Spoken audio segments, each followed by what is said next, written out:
ஜெய் சாயிராம். எதற்குமே கலங்காதே, உன்னையும் உன் குடும்பத்தையும் மீண்டும் வேரூன்றி நிற்க செய்வேன்.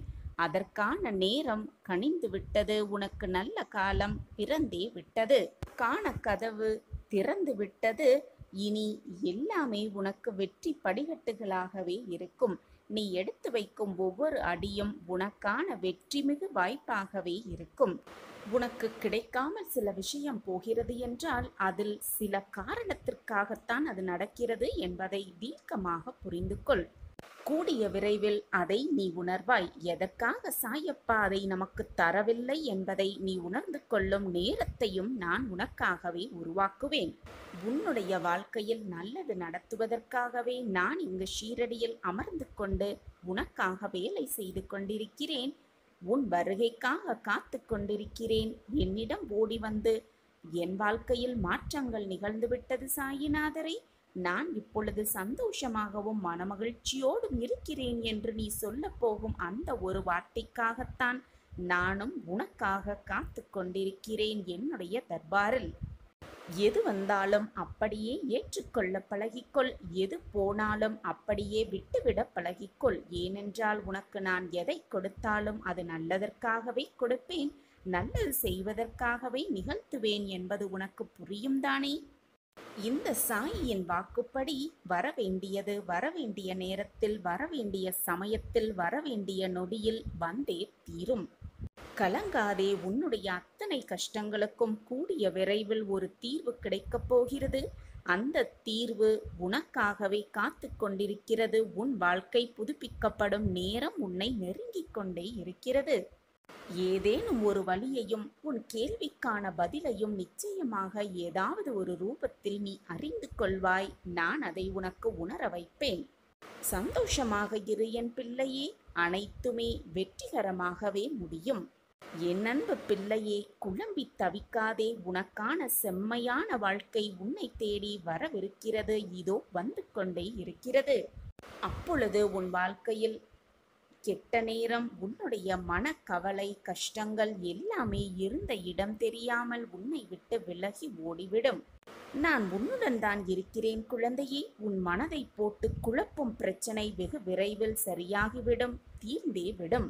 விரைவில் உனக்கான அதிசயம் நடக்கும். நீ மகிழ்ச்சியடைய போகிறாய். நான் இருக்கிறேன். நான் இருக்கும் வரை ஒருபோதும் நீ கலங்க வேண்டிய அவசியமே இல்லை. என் மீது நம்பிக்கை கொண்டு என் வாழ்க்கையை காப்பாற்றுங்கள், எனக்கு நல்ல வழியை காட்டுங்கள் என்று நீ எப்பொழுது என்னிடம் உன் கரங்களை ஏந்தினாயோ அப்பொழுது நேரம் காலமில்லாமல் அப்பொழுதிலிருந்து என்னுடைய ஆசிர்வாதத்தை நான் உனக்கு வழங்கிக் கொண்டே இருப்பேன். தேவையில்லாத மனக்குழப்பம் உனக்கு வேண்டவே வேண்டாம். நான் இருக்கிறேன், எதற்குமே கலங்காதே. நான் உன்னை எப்பொழுதும் கைவிடவே மாட்டேன். எனது ஆசிர்வாதத்தால் இந்த உலகத்தில் உள்ள அனைவராலும் நீ பாராட்டப்படுவாய், மதிக்கப்படுவாய். இந்த உலகில் சிலர் எப்பொழுதும் மற்றவர்களை காயப்படுத்துவதே வேலையாக கொண்டு இருப்பார்கள். அதைதான் அவர்கள் உனக்கும் இழைக்கிறார்கள் என்பதை புரிந்து கொள். அந்த சொற்களுக்காக, அந்த ஒரு வார்த்தைகளுக்காக வருந்தாதே. மனதைரியத்தோடு நீ உன் கடமையை செய்து கொண்டே இரு. உன்னுடைய ஆற்றலை தேவையற்ற இவர்களிடம் வீணாக்கி விடாதே. இதுவரை உன் மனதில் இருந்த வலி, துக்கம், தோல்விகளால் மனம் வெறுத்து போய் பரிதவித்தது எல்லாமே ஒரு முடிவுக்கு வரும். உன் உழைப்பிற்கு ஏற்ற நல்ல பலன் உனக்கு நிச்சயமாக கிடைக்கும். நிம்மதியும் சந்தோஷமும் அழகாய் பூத்து குலங்கும் வண்ண மலர்களைப் போல இனி உன் வாழ்க்கையில் எல்லாமே வசந்தமே. உன்னை ஏளனமாக பார்த்து நகைத்தவர்களுக்கு முன்னால் கொடியாய் உயர்ந்து நிற்கப் போகிறாய் அந்த வானளவிற்கு. உன்னுடைய இதயத்தை என்னுடைய இருப்பிடமாக்கிக் கொள்கிறேன். சகல ஜீவராசிகளுக்கும் உள்ளிருக்கும் என்னை வணங்கினால் நீ ஆசீர்வதிக்கப்படுவாய். எப்பொழுதுமே என்னுடைய பரிபூரண ஆசிர்வாதம் எப்பொழுதுமே என்னுடைய அன்பான குழந்தைக்கு உண்டு. யாரெல்லாம் இங்கு அதிர்ஷ்டசாலியோ, யாருக்கெல்லாம் அவர்கள் செய்த பாவங்கள் ஒளிந்தனவோ அவர்கள் என்னுடைய வழிபாட்டை செய்வார்கள். என்னை முழுவதுமாக நம்பிக் குழந்தையே, நம்பிக்கையோடு நம்பு குழந்தையே, நீ உன் வாழ்க்கையில் முழுமையடைவாய். ஏமாற்றப்படும் வேளையில் என்னை ஏமாற்றிவிட்டார்களே என்று மற்றவர்களை குறை கூறுவதை விட இப்படி ஏமாறும் அளவிற்கு, ஏமாற்றப்படும் அளவிற்கு முட்டாளாக இருந்திருக்கிறோமே என்று உன்னையே குற்றம் சாட்டிக்கொள். அப்பொழுதுதான் மற்றவர்களிடம் நீ ஏமாற மாட்டாய், மற்றவர்களோடு சுதாரிப்போடு இருப்பாய். உன் மீது முழு அக்கறையாக இரு. வாழ்க்கை எப்பொழுதும் ஒரே மாதிரியே சென்று கொண்டே இருக்காது. இன்று இருப்பது போல் நாளை இருக்காது, நாளை இருப்பது போல் நாளை மறுநாள் இருக்காது. மாற்றங்கள் மாறிக்கொண்டேதான் இருக்கும். அதுபோல் உனக்கிருக்கும் கஷ்டங்களும் மாறும். உனக்கு இப்பொழுது நிம்மதியாக இருக்கும் வாழ்க்கையும் நிச்சயமாக ஒரு நாள் மாறும். மாற்றம் ஒன்றே எப்பொழுதும் மாறாதது என்று இறைவன் தோற்றுவித்த நியதி. உன் வாழ்க்கையும் புதுப்பிக்கப்படும். இப்பொழுது நீ கஷ்டத்தை அனுபவித்துக் கொண்டிருக்கிறாய் அல்லவா? எல்லாம் ஒரு நாள் நிச்சயமாக வாழும். உன் வாழ்க்கையும் மாறும் என்ற நம்பிக்கையோடு இரு. அந்த நம்பிக்கைதான் உன் வாழ்க்கையை நீ அடுத்த அடி எடுத்து வைப்பதற்காக மிகப்பெரிய சூட்சமமாகவே இருக்கும். வாழ்க்கையில் உனக்கு எது நடந்தாலும் முதலில் நமக்காக இருப்பது நாம் மட்டும்தான். நமக்காக நாம் மட்டும்தான் இருக்கிறோம் என்பதை முதலில் நம்பிக்கையோடு நம்பு.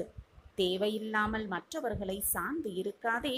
மற்றவர்கள் உனக்காக எல்லாம் செய்ய வேண்டும் என்று எண்ணிக்கொண்டிருக்காதே. எல்லாம் சில காலம்தான்.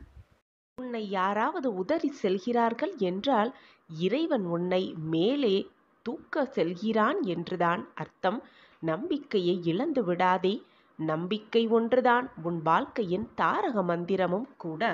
உன் வாழ்க்கையில் எவ்வளவுதான் சோதனைகள் உன்னை தாக்கினாலும், எவ்வளவுதான் கஷ்டங்கள் உன்னை வாட்டினாலும் நீ நன்றாக இருப்பாய் குழந்தையே.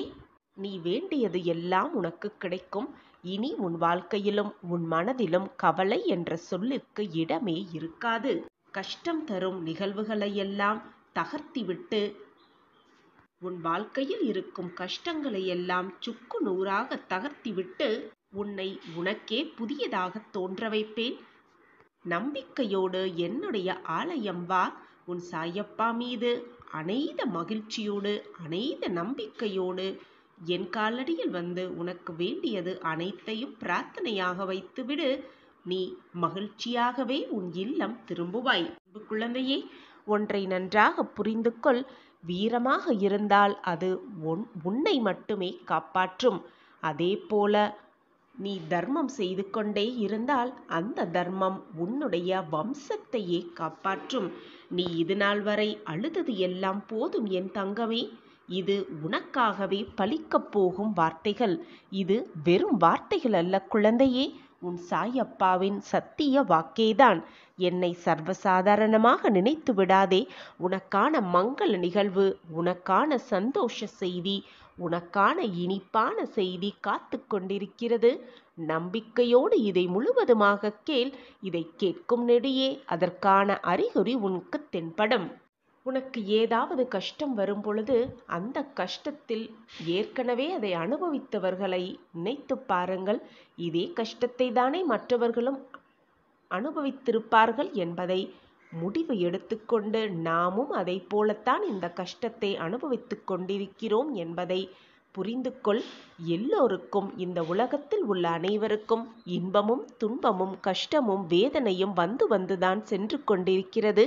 அவரவர் செய்த கர்ம வினைப்படிதான் எல்லாம் நிகழ்கிறது என்பதை புரிந்து கொள். நான் மட்டுமே கஷ்டப்படுகிறேன், நான் மட்டுமே சோதனைக்கு ஆளாகிறேன், என் வாழ்க்கையில் மட்டும் அனைத்தும் தவறாகவே நிகழ்கிறது, என்னால் என் வாழ்க்கையில் மீளவே முடியவில்லை என்று உன்னை பற்றி மட்டுமே யோசிக்காதே.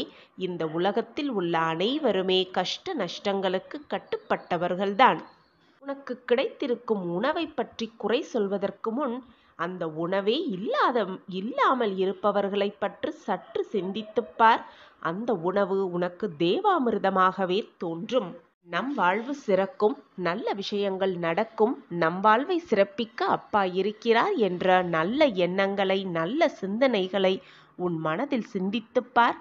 எண்ணிப்பார். உன் எண்ணம் போல், உன் சிந்தனை போல் உன் வாழ்க்கையும் மிக அழகாகவே மாறிவிடும். சர்வ வல்லமை உள்ள கடவுள் மிகவும் இரக்க குணமுடையவர். நீ குறைந்தபட்சம் வேண்டுதலை அவரிடம் வைத்தாலும் அவரால் இயன்ற அளவு உங்களுக்கு நிறையவே கொடுக்க முடியும். அதை போல நீ தட்டாத கதவுகளை கூட அவரால் திறக்க முடியும் என்பதை புரிந்து கொள். இப்படி இறைவனுடைய பட்டியல்களை நிறையவே இருக்கிறது. அதை பற்றி அதிகமாக தெரிந்து கொண்டாலே இறைவன் பற்றிய முழு விபரமும் முழு ஆசிர்வாதமும் இறைவனுடைய முழு பக்தியும் உன்னால் உணர்ந்து கொள்ள முடியும். உன்னை பற்றி அதிகமாக மற்றவர்களுக்கு பகிர்ந்து கொள்வதையும் விட்டுவிடு. மற்றவர்களை பற்றி அதிகமாக தெரிந்து கொள்வதையும் விட்டுவிடு. இது உன் மனதிற்கு வீணாக கெடுதலை தான் உண்டு பண்ணும். மனவேதனையை தான் அதிகரிக்க செய்யும். விழிப்பதற்காகவே உறக்கம் வருகிறது, வெல்வதற்காகவே தோல்வி வருகிறது, விடியலுக்காகவே இரவு வருகிறது, எழுவதற்காகவே வீழ்ந்திருக்கிறாய். எனவே அனைத்திற்கும் ஒரு காரணம் இருக்கிறது. காரணமில்லாமல் எதுவுமே நடக்காது இந்த உலகில். ஒரு காரணத்தோடு தான் அனைத்துமே நடக்கிறது என்பதை தீர்க்கமாக நம்பு. விழுந்துவிட்டாலும் எழுந்து விடுவோம் என்ற நம்பிக்கையோடு போராடு. போராடிக்கொண்டே இரு. வாழ்க்கையில் நிச்சயமாக வென்றியே காட்டிவிடலாம். சாயப்பாவை நான் எப்பொழுதும் பார்த்ததே இல்லை என்று ஒரு பொழுதும் சொல்லாதே. உனக்கு கஷ்டம் வரும் பொழுது, வேதனை வரும் பொழுது, சோகம் வரும் பொழுது உன்னை காப்பாற்றுபவரும் உன்னை தேற்றுபவரும் உன்னை மன வலியிலிருந்து நீக்குபவரும் எவராக இருந்தாலும் அவர்தான் உன் சாயிநாதரை என்பதை புரிந்து கொள். உன்னால் எதுவுமே முடியாது என்று நினைக்கும் தருணங்கள்தான் உன்னுடைய வலிமை மிக அதிகமாகவே வளர்கிறது. எனவே வாழ்க்கையில் முன்னேறி கொண்டே இரு.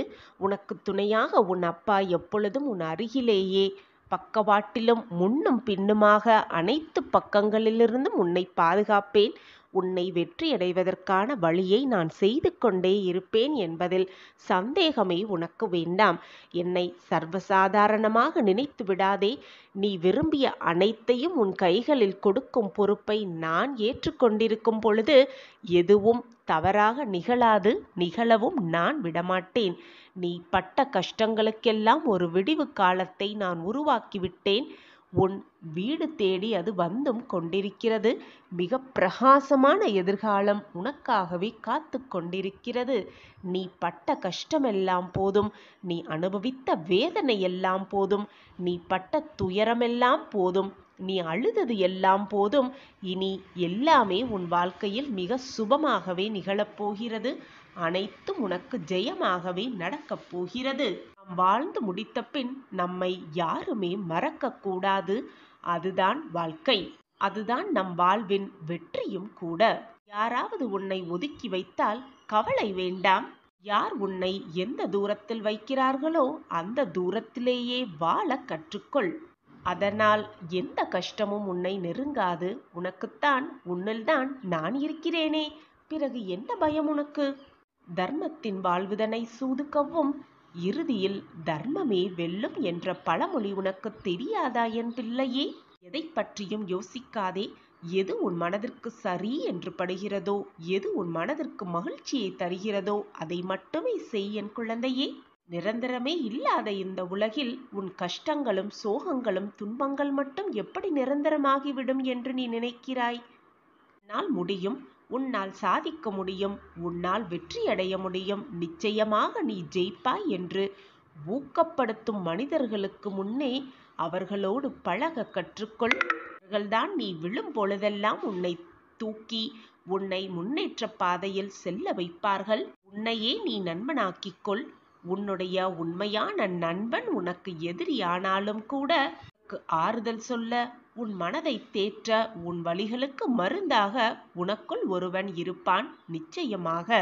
எனவே உன்னுடைய மனதை உனக்கு நண்பனாக்கிக்கொள். உன்னுள்ளேயே ஒரு நண்பன் இருக்கும் பொழுது எதற்காக கலங்குகிறாய் என் பிள்ளையே? மற்றவர்களுக்காக விட்டு கொடுத்து போவதும் அனுசரித்து போவதும் தவறு இல்லை குழந்தையே. ஆனால் அதுவே வாழ்க்கையாகிவிட்டால் அதுதான் உன் வாழ்க்கைக்கு மிக கேடாக விளையும். எப்பொழுதும் எதிலும் தயங்கி நிற்காதே. உன் மனதிற்கு எது சரி என்று படுகிறதோ, எது நன்மை என்று படுகிறதோ அதை தீர்க்கமாக செய். உனக்கு நான் இருக்கிறேன்.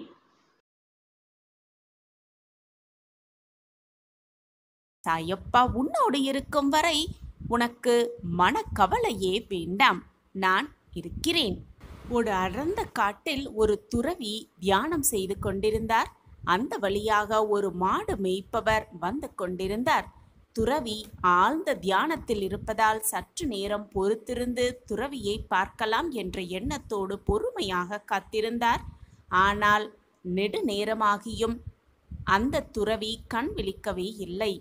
என்ன ஆனாலும் அந்த துறவியை பார்த்துவிட்டு அவரிடம் ஆசிர்வாதத்தை பெற்றுக்கொண்டுதான் நாம் நகர வேண்டும் என்ற நம்பிக்கையோடு பொறுமையோடு காத்திருந்தார். அவர் பொறுமைக்கு நல்ல பதில் கிடைத்தது. துறவியும் கண் விழித்தார். அந்த துறவி கண் விழித்ததும் அந்த மாடு மேய்ப்பவர் துறவியிடம், துறவியரே, இத்தனை நாட்களாக தியானத்தில் இருந்தீர்களே, இந்த தியானத்தில் தாங்கள் அப்படி என்ன கற்றுக்கொண்டீர்கள்? எனக்கும் கூறுங்கள். உங்களுடைய ஆசிர்வாதத்தோடு நானும் அதை கேட்டுக்கொள்கிறேன் என்று பணிவன்போடு அந்த துறவியை பார்த்து கேட்டார் அந்த மாடு மேய்ப்பவர். இந்த கேள்வி அனைத்தையுமே கேட்டுவிட்டு அவரை நன்றாக உற்று கவனித்தார் அந்த துறவி. ஆனால் அமைதியாகவே இருந்தார். உடனே அந்த மாடு மேய்ப்பவர் மீண்டும் அந்த துறவியிடம், துறவியாரே, நான் உங்களை தான் கேட்கிறேன். இவ்வளவு காலமாக தியானத்தில் இருந்தீர்களே, அந்த தியானத்தில் தாங்கள் கற்றுக்கொண்டது என்ன? அதை என்னிடம் சற்று கூறினால் நானும் உங்களுடைய ஆசிர்வாதத்தோடு அதை தெரிந்து கொள்வேனே என்று மீண்டும் பணிவன்போடு கேட்டார் அந்த மாடு மேய்ப்பவர். மீண்டும் அந்த துறவி மௌனமாகவே பதிலாகவே கொடுத்தார். மீண்டும் சிறிது நேரத்திற்கு பிறகு மீண்டும் பணிவன்போடு, துறவியரே, இந்த தியானத்தில் தாங்கள் கற்றுக்கொண்டது என்ன? உங்களுடைய ஆசிர்வாதத்தை எனக்கு தருவீர்களா என்று கேட்டார் அந்த மாடு மேய்ப்பவர். மீண்டும் அதே மௌனத்தை பதிலாக கொடுத்தார் அந்த துறவி.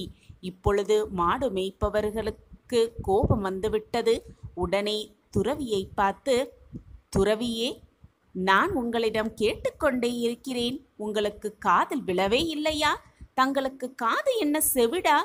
ஏன் இப்படி கேள்வி கேட்டும் பதில் கூறாமல் இருக்கிறீர்களே என்று சற்று கோபமாக கேட்டார் அந்த மாடு மேய்ப்பவர். இப்பொழுது இந்த நொடி தன்னிடம் கோபமாக பேசிய அந்த மாடு மேய்ப்பவரிடம் பேசத் துவங்கினார் அந்த துறவி. இப்படித்தான் பல பேர் வாழ்க்கையில் முதலில் பொறுமையாக இருக்கிறார்கள். ஆனால் மிக சீக்கிரத்திலேயே தங்களுடைய பொறுமையை இழந்து கோபப்படுகிறார்கள். அதைதான் நீயும் செய்திருக்கிறாய். ஆனால் நான் எப்பொழுதும் பொறுமை இழக்கவே மாட்டேன். யார் என்னை என்ன சொன்னாலும் என்ன கூறினாலும் நான் பொறுமை இழக்கவே மாட்டேன். வார்த்தைகளில்தான் இருக்கிறது அனைத்துமே. நீ அமைதியாக கேட்கும் பொழுதும் நான் பொறுமையாக இருந்தேன். நீ கோபமாக கேட்கும் பொழுதும் நான் பொறுமையாக இருந்தேன். இதுதான் நீயும் கடைபிடிக்க வேண்டும். போ, உன் வாழ்க்கையில் நான் தியானத்தில் கற்றுக்கொண்டது இதுதான். எப்பொழுதும் பொறுமையை கடைபிடிக்க வேண்டும். என்ன சூழ்நிலை வந்தாலும் பொறுமையை மட்டுமே கடைபிடிக்க வேண்டும் என்பதை தான் நான் கற்றுக்கொண்டேன். அதை தான் நான் உனக்கும் சொல்கிறேன். எப்பொழுதும் எது நடந்தாலும் என்னதான் நிகழ்ந்தாலும் பொறுமையை மட்டும் இழந்து விடாதே. பொறுமையாக இரு. உனக்கான வெற்றி நிச்சயமாக அதிசயமாகவே உன்னிடம் வந்து சேரும் என்று கூறினாராம் அந்த துறவி. பொறுமையாக இருப்பவர்களிடத்தில் எந்த விதத்திலும் எந்த பாதிப்பும் ஏற்படவே ஏற்படாது. எனவே நீயும் பொறுமையை கடைப்பிடி. உன் வாழ்க்கை சிறப்பானதாகவே இருக்கும். அதிசயம் நிறைந்ததாகவே இருக்கும். இதை உனக்கு உணர்த்துவதற்காகவே, நான் கற்றுக்கொண்ட பாடத்தை உனக்கு செயல் மூலமாக உணர்த்துவதற்காகவே நீ 3 முறை கேள்வி கேட்டும் நான் அமைதியாக இருந்தேன். உன் பொறுமையை சோதித்து பார்த்தேன். ஆனால் என்னை மன்னித்து விடு என்று கூறினாராம் அந்த துறவி. நாமும் இதே போலத்தான் எல்லா விஷயங்களிலும் முதலில் பொறுமையாக இருக்கிறோம். காலம் கடக்க கடக்க எதுவுமே நடக்கவில்லை, எதுவுமே மாறவில்லை என்ற சூழ்நிலை வரும் பொழுது நம் பொறுமையை இழந்து வேதனையாக்கி மனவேதனையில் தவித்து கொண்டு நம்மையும் வேதனைப்படுத்தி கொண்டு நம்மை சுற்றி இருப்பவர்களையும் வேதனைக்கு ஆளாக்கி கொண்டிருக்கிறோம். எப்பொழுதுமே எது நடந்தாலும், என்ன நிகழவில்லை என்றாலும், நடக்கவே இல்லை என்றாலும் பொறுமையை மட்டும் இழந்து விடாமல் நமக்கானது நிச்சயமாக நம்மிடம் வந்து சேரும். நமக்கு என்று எழுதப்பட்டது நம்மிடம் வந்து சேரும் வரை பொறுமையாக காத்திருப்பதைத் தவிர நமக்கு வேறு வழியே அல்ல என்பதை முதலில் தெளிவாக புரிந்து கொள்ள வேண்டும். நாம் பொறுமை இழந்து கோவப்படுவதாலோ, வேதனைப்படுவதாலோ, வருத்தப்படுவதாலோ, கண்ணீர் சிந்துவதாலோ எதுவுமே நிகழப்போவதில்லை. நம்மிடம் வந்து எதுவுமே சேரப்போவதும் அல்ல. நமக்கு என்று எழுதப்பட்டது நம்மிடம் வந்து சேரும் வரை நாம் பொறுமையை கடைப்பிடித்துதான் ஆக வேண்டும். அதுதான் வாழ்க்கையின் நியதியும் கூட. பொறுமையாக இருக்கலாம், பொறுமையாக காத்திருக்கலாம். நடக்கவே நடக்காது என்று நினைத்தது கூட அதிசயமாக நம் வாழ்வில் நடப்பதற்கான அத்தனை சாத்தியக்கூறுகளும் நம் வாழ்வில் நிகழும். பொறுமைக்கான பதில் நிச்சயமாக கிடைக்கும். பொறுமைக்கான பரிசு நிச்சயமாக நம் வாழ்வில் அரங்கேறும் என்ற நம்பிக்கையோடு இருக்கலாம். சாயப்பாயிருக்க நமக்கு ஏன் மனக்கவலை? நான் உனக்கு கொடுக்கப் போகும் தீர்ப்பு இறுதியான தீர்ப்பு. ஒரு கண நொடி போதும் உன் வாழ்க்கையையும் உன் விதியையும் மாற்றி அமைக்கும் சக்தி உன் அப்பாவிற்கு உண்டு என்று உனக்கு தெரியும் அல்லவா? என்னை நம்பு, உனக்கு அனைத்தும் நல்லதாகவே நடக்கும். அளவில்லாத மகிழ்ச்சிக்கு உன்னையும் உன் வாழ்க்கையையும் கொண்டு செல்வதற்காகவே இத்தனை நாள் இத்தனை போராட்டங்களை நீ சந்தித்து கொண்டிருக்கிறாய். உன் வாழ்க்கையில் நடந்த அத்தனையும் போராட்டங்கள், அவமானங்கள், விரக்திகள், வேதனைகள், இதுதான் கடந்து வந்திருக்கிறாய். பொறுமையாக இரு, அனைத்தும் உன் வாழ்வில் வசமாகும்.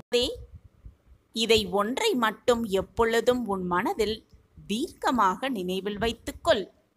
காலச்சக்கரம் என்ற ஒன்று சுழன்று கொண்டே இருக்கிறது. அந்த காலச்சக்கரத்திலிருந்து யாருமே தப்பவே முடியாது, தப்பிக்கவே முடியாது. நீ உன்னை நம்பாமல் இருக்கலாம்.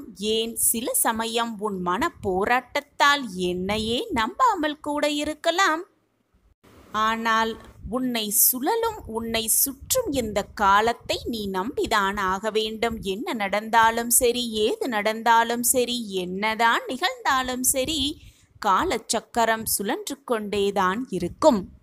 சரியான நேரத்தில் சரியான பதிலை, சரியான தீர்வை அந்த காலச்சக்கரம் கொடுத்து கொண்டேதான் இருக்கும், நிறைவேற்றி கொண்டேதான் இருக்கும். இந்த காலச்சக்கரத்திலிருந்து யாராலும் தப்பிவிடவே முடியாதுதானே? என்னிடம் பலமுறை கேட்ட ஒன்று, பலமுறை என்னிடம் வந்து பிரார்த்தனையாக வைத்த ஒன்று நாளையே நடைபெறப் போகிறது, உனக்கு நிறைவேறப் போகிறது. இதை கேட்கும் நொடியே அதற்கான அறிகுறி உனக்கு தெரிய போகிறது. தெரிகிறதா? சற்று கவனமாக முழுவதுமாக கேள். இது உனக்கும் எனக்கும் மட்டுமே புரியும் சூட்சம வார்த்தைகள். இந்த காலச்சக்கரம் சுழலும் பொழுது, இந்த காலச்சக்கரம் நிகழும் பொழுது என்னவெல்லாம் நடக்கும் என்று உனக்கு புரியும் தானே? உன்னுடைய வாழ்க்கையில் நீ எதையெல்லாம் விரும்பினாயோ அதை வெறுக்கும் காலம் கூட உனக்கு வரலாம். அதைவிட மிக முக்கியமான ஒரு விஷயம் என்ன தெரியுமா?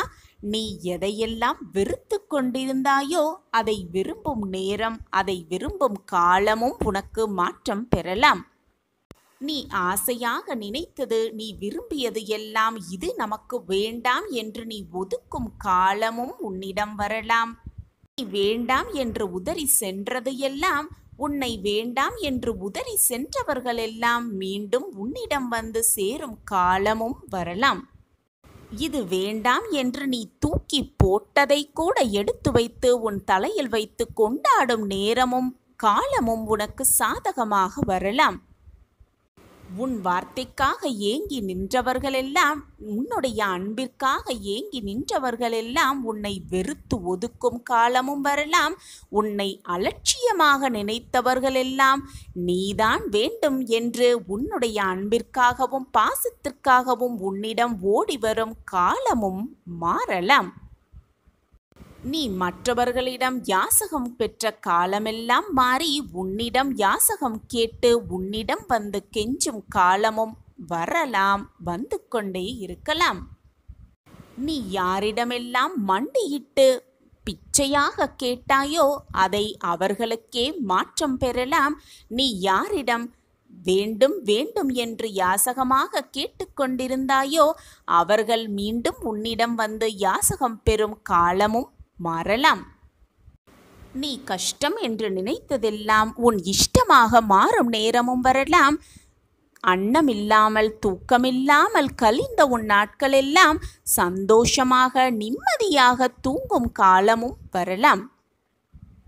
இனி இதுவெல்லாம் நம் வாழ்க்கையில் நடக்காது, இதுவெல்லாம் நம் கைகளில் கிடைக்காது என்று நீ நினைத்து கொண்டிருந்த விஷயம் கூட உன் கைகளில் வந்து சேரும் காலமும் உன்னை நெருங்கலாம். மாற்றம் மாறிக்கொண்டேதான் இருக்கும்.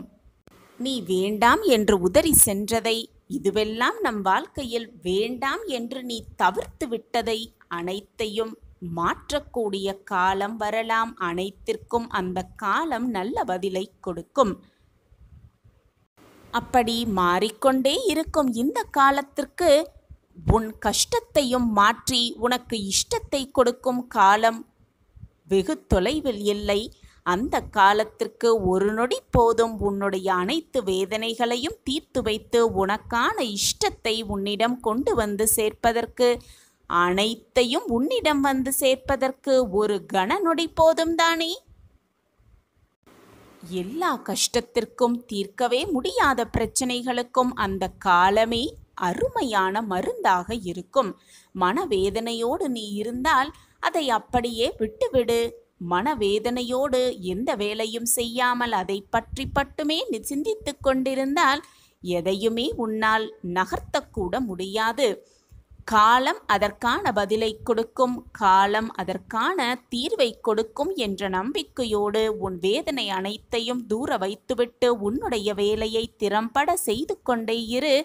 உனக்கான மருந்து, உனக்கான தீர்வு, உனக்கான அதிசயம் உன் வாழ்வில் நிகழ்த்தும். நிச்சயமாக நிகழ்த்துவேன் உன் சாயப்பா. உன் வாழ்வில் சுக்கிர திசை ஆரம்பமாக போகிறது. உனக்கான ஒரு சந்தோஷ கதவு திறக்கப் போகிறது.